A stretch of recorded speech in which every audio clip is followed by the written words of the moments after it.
ஏன்னா நமக்கு head sharp ஆகுது அப்படின்னா வந்து அதனால எவ்வளோ ப்ராப்ளம்ஸ் பின்னாடி வருங்கிறது வந்து நிறையா இருக்குது. பிகாஸ் அது வந்து எனக்கு தெரியாது. நான் ஒன்றா நம்ம தான் சர்ச் பண்ணுவோமாச்சு. அப்போ ரீல்ஸ் எல்லாம் வரும்போது ஷார்ப்பாக இருக்க ஹெட்டு அதெல்லாம் இருக்கும்போது நிறைய பேருக்கு வந்து அது ப்ராப்பராக அது ரொட்டேட் ஆகலைன்னா பிரெயின் கூட டேமேஜ் ஆகிறதுக்கு வாய்ப்பு இருக்காமா. ஸோ அதெல்லாம் யோசிக்கும் போது எனக்கு ரொம்ப பயம் வந்துடுச்சு. நார்மலாக ஒரு அளவுக்கு ஷார்ப்பாகிறது ப்ராப்ளம் கிடையாது, அதேமாதிரி ஹெட்டு பெருசாக இருக்கிறது ப்ராப்ளம் கிடையாது. அது நம்ம அந்த எபிட்டோமியை நம்மளாம் பண்ணுவாங்க, அதாவது கொஞ்சம் கிழிச்செல்லாம் விட்டு வெளியில் எடுக்கிறதுக்கெல்லாம் ட்ரை பண்ணுவாங்க. எபிசியாட்டமி அது என்னென்னு ஏதோ ஒன்று பேர் எனக்கு தெரியல.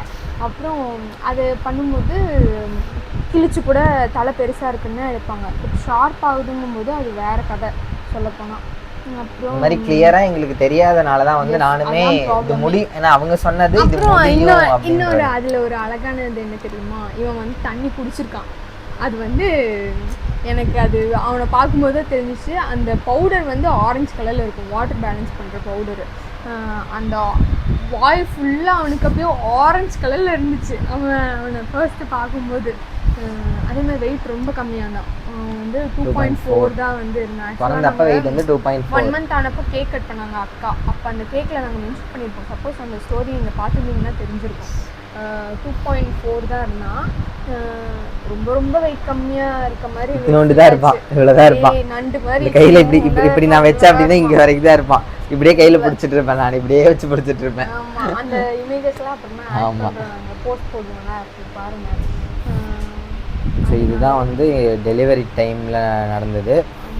இதில் வந்து எங்கள் சைடு காம்ப்ளெக்ஸ் இருக்குங்கிற மாதிரி ஆமாம் கேட்டுக்கோங்க, நீங்கள் வந்து தெளிவாக கேட்டுக்கோங்க. ப்ராப்பராக நம்ம क्वेश्चन பண்ணுறது நமக்கு அந்த நேரத்தில் வந்து நமக்கு கேட்க தெரியாது தான், வராது, கேட்கணுங்கிற ஒரு இது வராது. பட் அந்த கேளுங்க, பேஷண்ட்டாக இருந்து யோசிச்சு. ஏன்னா டாக்டர் வந்து ரொம்பவே நல்லா பேசுகிற டாக்டர். நாங்கள் கைனகாலஜிஸ்ட் பார்த்தவங்க வந்து ரொம்ப எங்ககிட்ட நல்லா பேசுவாங்க, ரொம்ப ஃப்ரெண்ட்லியாக இருப்பாங்க. அங்கே தான் பார்க்கணும் அப்படிங்கிற ஒரு இதில் இருந்தோம். லாஸ்ட்டில் வந்து இந்த ஒரு மிஸ்கம்யூனிகேஷன் எங்களுக்கு ப்ராப்பராக கம்யூனிகேட் பண்ணாதனால தான் வந்து இதுதான் நாங்கள் பண்ணணும் அப்படிங்கிற ஒரு இதில் இருந்தோம். நாங்கள் அதே இதை லாஸ்ட் வரைக்கும் அந்த ஸ்டாண்ட் எடுத்திருந்தோம். ஸோ பட் எங்ககிட்ட ஒரு மாதிரி நார்மலும் ட்ரை பண்ணி சி செக்ஷன் ஆனதுனால எனக்கு 1 டே வந்து எக்ஸ்ட்ரா வச்சிருந்து தான் வந்து 3 days விட்டாங்க. அது இல்லாமல் கம்ப்ளீட்டாக எக்ஸாஸ்ட் ஆகிட்டாங்க. 2 days நான் வந்து அந்த ஹாஸ்பிட்டலில் இருந்தப்போ எடுத்த ஃபோட்டோ ஷேர் பண்ணுற பாருங்க எப்படி இருப்பாங்க, எப்படி இவ்வளோ பெருசு இருக்கும் ஃபேஸ்லாம். அழுது ஆமாம் என்ன ஆயிடுச்சு, அதே மாதிரி சி செக்ஷன் பண்ணியாச்சு. நார்மல் ட்ரை பண்ணணும்னு சொல்லிட்டு என்ன பண்ணிட்டேன், பால் தண்ணி சிசேரியன் பண்ணுற மாதிரி இருந்தால் ஃபுட்ஸ் எதுவுமே லிக்விடு சாலிட் ஃபுட்ஸ்னு எதுவுமே எடுத்துக்கக்கூடாது. நம்ம நார்மல் தானே ட்ரை பண்ணுறோம். ஆமாம், இவ்வளோ ஹாஸ்பிட்டலில் எதுவும் எடுக்கக்கூடாது. அப்போ நான் என்ன பண்ணிட்டேன், பால் குடிச்சாச்சு, ஜூஸு பால் தண்ணி எல்லாம் குடிச்சாங்க.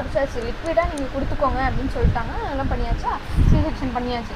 பண்ணிட்டு என்ன பண்ணாங்க, ஆப்ரேஷன் தியேட்டர்லேருந்து கீழே கூட்டிகிட்டு வந்தாங்க. என்னை வந்து கண்ணு கட்டினாங்களா என்ன பண்ணாங்க எனக்கு ஒன்றும் தெரியல, அப்படியே போதையில் இருந்தேன். அப்போ வந்து என்னை தூக்கி போட்டாங்க எங்கேயோ, அப்படியே தூக்குன்னு பொத்துன்னு தூக்கி ஒரு பக்கம் போட்டு ஸ்ட்ரெச்சரில் போட்டு எனக்கு கொண்டு போய் ஒரு இடத்துல வச்சுருந்தாங்க. அது ஐசியூவாலாம், ஐசியூ அது ஐசியூன்னு எனக்கு தெரியாது. அப்புறம் எனக்கு நடுங்க ஆரம்பிச்சிருச்சு உடம்பு. அப்பவே எனக்கு நடுங்க ஆரம்பிச்சிருச்சு.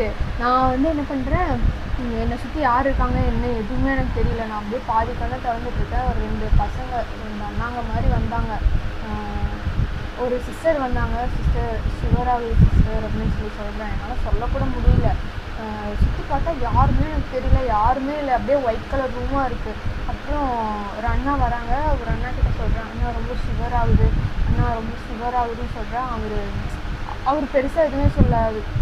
அவரும் போயிட்டார். எனக்கு ஒரு ப்ராப்பர் ரெஸ்பான்ஸும் இல்லை, எனக்கு பயம், யாருமே கூட இல்லை. வேறு என்ன ஆகுது நமக்குன்னு தெரியல, என்ன வெளியில் நினச்சிட்டு இருக்காங்க, தம்பி எங்கே கூப்பிட்டாங்க எதுவுமே தெரியல. தம்பி எனக்கு ஃபர்ஸ்ட் டைம் வந்து அவனை வெளியே எடுத்துன்னா வந்து கண்ணெல்லாம் கட்டிட்டு இருந்தாங்களா, அதை சொல்ல மறந்துட்டேன்.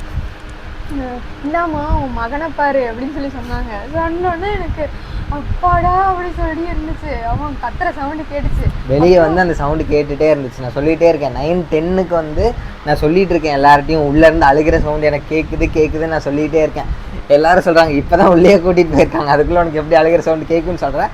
அதே மாதிரி வெளியே அந்த டைமுக்கு ஒரு நர்ஸ் வந்தாங்க. கேட்டேன் அப்போ நான், குழந்தை பிறந்துருச்சா அப்படின்னு கேட்டப்போ, பிறந்துருச்சு, பையனா பொண்ணான்னு கேட்டப்போ அது டாக்டர் வந்து சொல்லுவாங்க, குழந்தை பிறந்துருச்சு, நல்லா இருக்குது, 2 பேரும் நல்லா இருக்காங்கன்னு மட்டும் சொன்னாங்க. நான் சொல்றது ஆனால் யாருமே கேட்கல. உள்ள அழுகிற சவுண்ட் எனக்கு கேக்குதுன்னு சொன்னா யாருமே நம்பல. அதை முன்னாடி ஒரு ரூம், அதுக்குள்ளார இன்னொரு போய் தான் இது பண்றாங்க. அது எப்படியோ ஒரு சவுண்ட் கேட்குன்னு கேட்டிருப்பாங்க மேபி. ஸோ அப்படின்னு சொன்னாங்க. அது ரொம்ப ஹாப்பியாக இருந்துச்சு. அப்படி அந்த நேரம் சொல்லும்போது என்னம்மா மகனை பாரு அப்படின்னு சொல்லும்போது ஐயோ மகனா அப்படின்னு சொல்லி இருந்துச்சு. அப்புறம் அந்த ஐசியூவில் இருந்தது. அப்புறம் ஐசியூலேருந்து என்னை கூட்டிகிட்டு வந்துட்டாங்க. அப்போ அந்த ஐசியூவில் இருக்கும்போது பக்கத்தில் ஒரு அம்மா கேட்குறாங்க, இது என்ன ஆப்ரேஷனுங்க அப்படின்னு சொல்லி கேட்குறாங்க. இது டெலிவரிங்க அப்படின்னு சொல்லி அவங்க சொல்கிறாங்க. அப்போ ஷிவர் ஆகுதுன்னு சொல்லும்போது ஒரு நர்ஸ் வந்து சொன்னாங்க, ஒரு சிஸ்டர் சொன்னாங்க, அப்படி தான் இருக்கும் அப்படின்னு சொல்லிட்டாங்க. அப்புறம் எங்களை கீழே கூட்டிகிட்டு போகிறாங்க. கூட்டிகிட்டு போகும்போது இங்கெல்லாம் நின்றுட்டுருக்காங்க. நிற்கும்போது வாமிட் வருதுன்னு சொன்னேன். அப்போவே அப்புறம் வாமிட் பண்ணிட்டாங்க. அந்த கிட்னி மாதிரி அதை கொண்டு வந்து கிட்னி வச்சாங்க. வைக்கும்போது ஃபுல்லாக வாமிட். ஏன்னா ஃபுட் எடுத்துக்கிட்டாங்க ஏதாவது அப்படின்னா அந்த இன்ஜெக்ஷன் போட்டதுக்கு வாமிட் வருமாமா. அது கையில் ஒரு இன்ஜெக்ஷன் போட்டாங்க. அது எடுக்கணும்னு எனக்கு தெரியாது. அப்புறம் அலர்ஜிக் வாமிட் ஆகிடுச்சு. வந்து ஒரு 4 தடவை வாமிட் பண்ணிட்டேன். அதே மாதிரி கலராக ஒரு தடவை க்ரீன் கலர், ஒரு தடவை எல்லோ கலர் இல்லை அப்படின்னு சொல்லிட்டு 3 டைம்ஸ் எல்லோ, ஒரே ஒரு டைம் மட்டும் கொஞ்சம் க்ரீனாக வந்துச்சா. கொஞ்சம் எனக்கு பயமும் கூட. எனக்கு வந்து பல பயம் வந்துச்சு சொல்ல போனால். அந்த டைமு அப்படி ஒரு நடுக்கம். அது வந்து நமக்கு சொல்லவே முடியாது அந்த நடுக்கத்தை. அப்படியே ரொம்ப நடுங்க ஆரம்பிச்சிட்டாங்க. ரொம்ப நடுங்க ஆரம்பிச்சோன்னே வந்து ரொம்ப பயம் ஆயிடுச்சு. மாமா பயந்துட்டு எங்கள் அம்மாட்டெல்லாம் சொல்ல ஆரம்பிச்சிட்டாங்க, இது இப்படி தான் இருக்குமா அப்படிங்கிறது. வந்து எங்கள் அத்தைக்கும் வந்து ஆப்ரேஷன் தான். பட் இருந்தாலும் என்னை பார்க்கும்போது கொஞ்சம் பயம் ஆயிடுச்சு. பிள்ளைங்க எப்படி நடுங்குறா அப்படின்ற ஒரு பயம் வந்து வேறு ஏதாவது ஹாஸ்பிட்டல் பார்க்கணுமா அப்படின்ற மாதிரி அளவுக்கு யோசிக்க ஆரம்பிச்சாங்க. அது வந்து நார்மல் தான் அந்த சுகர் ஆகுது. ஆனால் அந்த சுகர் வந்து நிஜமாகவே தாங்க முடியாது. ரொம்ப சுகராக ஆரம்பிச்சிச்சு. தண்ணி தர மாட்டாங்க வேறு.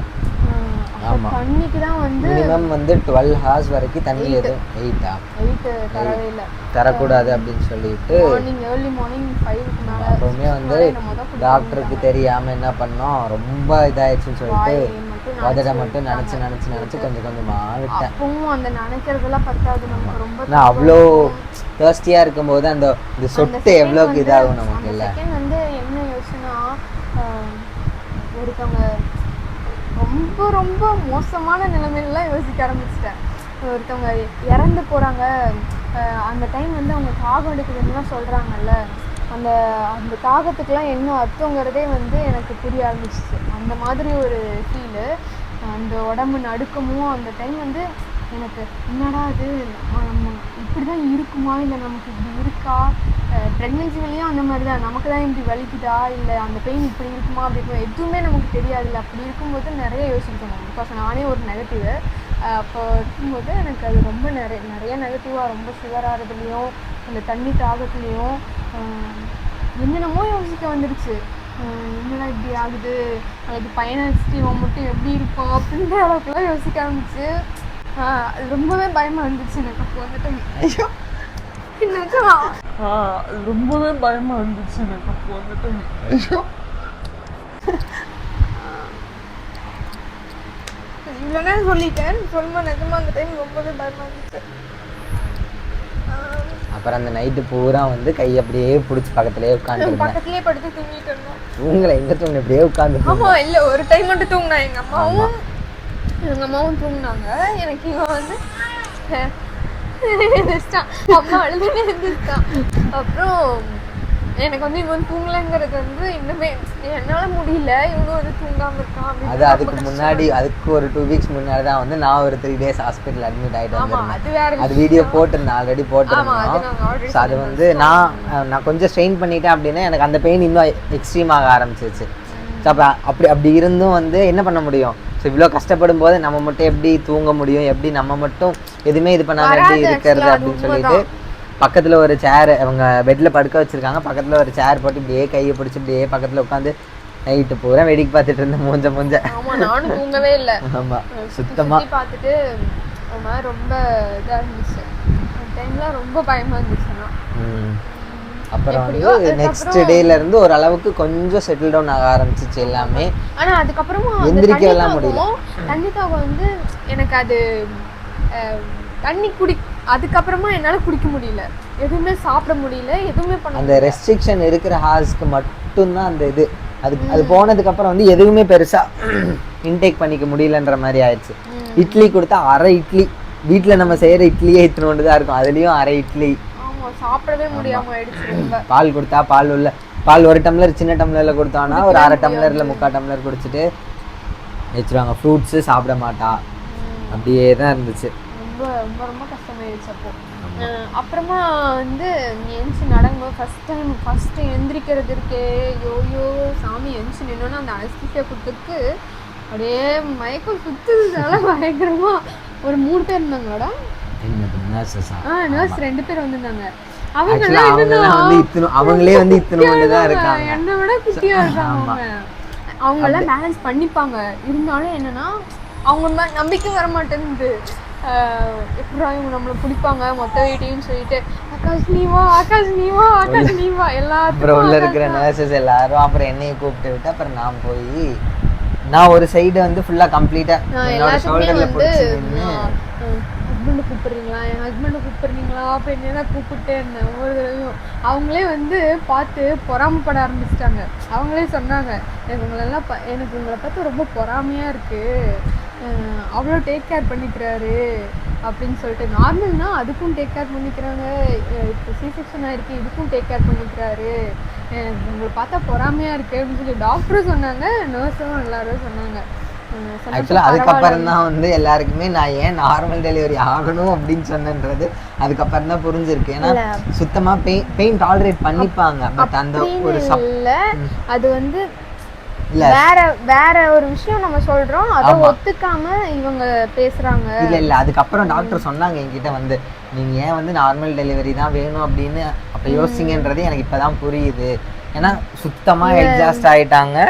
இப்போ ஒவ்வொரு எல்லாருக்குமே ஒரு லிமிட் தானே டாலரன்ஸ் இருக்கும். இப்போ இவங்களுக்கு வந்து எந்த அளவுக்கு டாலரன்ஸ் இருக்குன்றது எனக்கு தெரியும், அங்கே இருக்க டாக்டர்ஸ் சொல்கிறாங்க அப்படின்னா அவங்களுக்கு தெரியாது. இப்போ ஆப்ரேஷன் பண்ணுறாங்கன்னா அதுக்கு பின்னாடி எவ்வளோ பெயின் இருக்குது, எவ்வளோ நாள் வரைக்கும் அந்த இது இருக்கும் அப்படின்றதெல்லாம் தெரியல. இப்போவுமே எந்திரிச்சு உட்காரணுன்னா உட்காருவாங்க, ரொம்ப நேரம் உட்காந்துருக்கிறது, ரொம்ப நேரம் உட்காந்து ஃபீட் பண்ணுறது அதெல்லாம் முடியாது. இது வந்து நார்மல் டெலிவரி ஆனால் இருக்காதா அப்படின்னு கேட்டிங்கன்னா இருக்கும் தான், பட் கம்பேரிட்டிவ்லி இதோட கம்பேர் பண்ணும்போது அட் த டைம் ஆஃப் டெலிவரியில் இருக்கிற பெயின் வந்து ரெண்டுத்துக்குமே எனக்கு தெரிஞ்சு ரொம்ப எக்ஸ்ட்ரீமாக தான் இருக்கும். பட் போஸ்ட் டெலிவரி வந்து கம்பேரிட்டிவ்லி அதுதான் நமக்கு கஷ்டம். சிசேரியன் வந்து ரொம்ப கஷ்டமாக இருக்கும். ஸோ எந்த வேலையும் வந்து செய்ய முடியாது. கிட்டத்தட்ட 1 month வரைக்குமே வந்து எல்லாத்துக்குமே டிபெண்ட்டாக இருக்கிற மாதிரி தான் இருக்கும். குளிக்க வைக்கிறதுக்கு எல்லாமே வந்து கிட்டத்தட்ட 1.5 months 2 months வரைக்குமே வந்து கூட நின்று குளிப்பாட்டிட்டு இருந்தோம். அந்த மாதிரிலாம் இருக்குது. இதெல்லாம் வந்து பண்ணுறது வந்து நீங்கள் பண்ண மாட்டீங்களா அப்படின்றதுக்காக நான் சொல்லலை. ஒரு டைமில் என்ன இருக்கும், அவங்க ஆல்ரெடி டிப்ரெஷனில் இருப்பாங்க. இப்போ நம்ம சின்னதாக ஏதாவது சொல்லிட்டேன்னா கூட அது ரொம்ப ஹர்ட் ஆயிரும். ஸோ அந்த இதெல்லாம் இருக்கக்கூடாதுன்றதுக்காக தான் நான் யோசித்தேன். ஆனால் வேற லெவலுங்க. அதாவது ஒரு பேர்த் கொடுக்கறதெல்லாம் வந்து ஒரு செத்து பொழைக்கிறது அப்படின்னு சொல்றது வந்து உண்மை, சும்மா சொல்றது கிடையாது.